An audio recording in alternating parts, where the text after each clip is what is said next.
বন্ধুরা, আপনাদের নিয়ে চলে আসলাম সেই ক্ষুদ্র উদ্যোক্তার বাড়ি।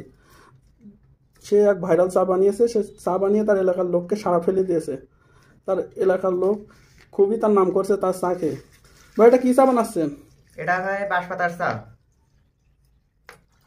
এর স্বাদ কীরকম হয়? স্বাদ অসাধারণ।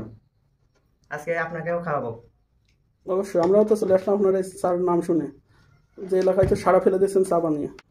আপনারা দেখতে পাচ্ছেন বাঁশপাতার চা তৈরি করছি আমরা।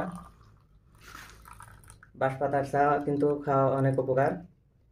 ডায়াবেটিসের জন্য, জয়েন্টের ব্যথা নিরাময় করে, রোগ প্রতিরোধ ক্ষমতা বাড়ায়।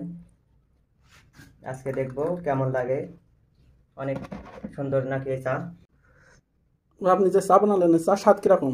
চার স্বাদ ভাই অসাধারণ। এটা গ্রিন টি যে খাই আমরা, গ্রিন টির বিকল্প হিসাবে ব্যবহার করা যাবে। এছাড়াও অনেক উপকারী আছে বাঁশের পাতার চা। আপনারা সার্চে দেখতে পারেন, চীনে এই চাটা ব্যবহার করা হয়।